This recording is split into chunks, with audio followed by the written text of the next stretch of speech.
Kaj se dogaja s tem našim kriptotrgom? Je vsega lepega konec? No, v tem videu si bomo gledali prav to. Pridružite se mi.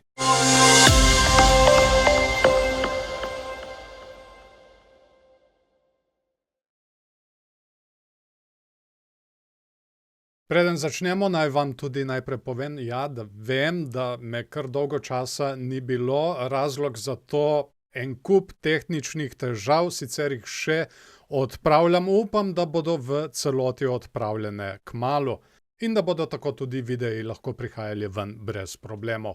Video o kriptovalutah, ki so razočarale v 2024, prihaja, ampak bo rabil še nekaj časa, tako da vsem lepa hvala za potrpežljivost. No, zdaj pa si poglejmo, kaj se dogaja na kriptotrgu. No, tokrat si bomo mi v tem videu ogledali kriptotržno kapitalizacijo. In to je pred nami tedenski graf in tukaj lahko že takoj vidimo, pri tej naši zadnji rasti imamo mi tukaj medvedjo divergenco pri RSI, jo bom kar označil. Torej tukaj smo imeli vrh in nato višji vrh v gibanju cene. Medtem ko tukaj pri RSI vidimo vrh in nato nižji vrh, torej medvedja divergenca, ampak mi lahko še vedno rastemo naprej preko tele medvedje divergence. In to na način, da pač naredimo tukaj, zdaj, še skrito bikovsko divergenco, ki potem nakazuje nadaljevanje rasti. Ampak trenutno je še nimamo, tako da ne vem, kaj čakamo. Morda čakamo, da pademo še malček več, da se trg znebi papirnatih rok. Kar se tiče samega gibanja cene, vidimo tukaj, da smo prebili tale prejšnji vrh. To je bilo novembra 2021. Kot vidimo, tukaj smo kar nekaj časa potrebovali, da smo tole prebili. No, končno smo zdaj prebili in jaz bi tukaj gledal, da naredimo podporo. Torej, enkrat smo tole že testirali, lahko gremo dol testirati še enkrat zdaj in naredimo tole skrito divergenco za nadaljevanje rasti.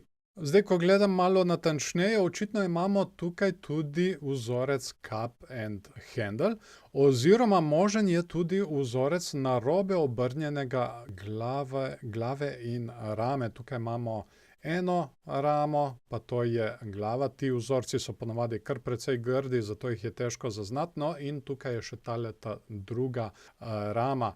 Kar to dela, tole mejo, našo neckline mejo, in te meje potem biki ne smejo izgubiti, če hočejo videti nadaljevanje rasti, tako da vse oči na tole mejo. Zdaj, ali lahko gremo naprej z udarcem še ene divergence, lahko še enkrat gremo gor? Ja, to je zdaj ta pravo vprašanje. Dajmo si mi zdaj pogledati še enodnevni graf, da vidimo, če nam tukaj kaj razkrije. Zdaj, po mojem, tukaj delamo medvedji dvojni vrh, ampak je še kar grd vzorec, tako da bo treba še videti. Tukaj je njegova neckline meja, na kateri se zdaj zadržujemo že kar nekaj dni, lahko rečemo, da kar 2 tedna, in je tudi ne smemo izgubiti. To je tam nekje na 3,1 trilijonih. Bom kar bral tukaj tele številke. Tako da, ja, preko tega vzorca bi po mojem komot lahko padli do te naše začrtane meje kot podpore in da potem rastemo naprej gor. Seveda, če dobimo odboj. Tako da, kot sem rekel, trenutno situacija je kar mirna, morda je to zatišje pred viharjem. Po možnosti nas čaka kakšen večji padec. Bitcoin ima naslednjo mejo na tam nekje 76 tisoč, če slučajno izgubi mejo 91 tisoč. Tako da to bo vsekakor za spremljati, zato se ne pozabite naročiti na moj kanal, da ne boste zamudili naslednjega videa. Hvala vam za pozornost, hvala tudi vsem patronom, ki svojimi prispevki podpirajo tale kanal. Če se morda želite prijaviti in postati eden izmed njih, so povezave spodaj v opisu in pri 5. komentarju. Vsekakor se priporočam tudi za kakšen všeček, komentirajte spodaj in seveda ne se pozabiti naročiti na moj kanal, da ne boste zamudili naslednjega videa. Tako, zdaj pa vas še lepo pozdravljam, imejte se fajn in se vidimo v naslednjem videu.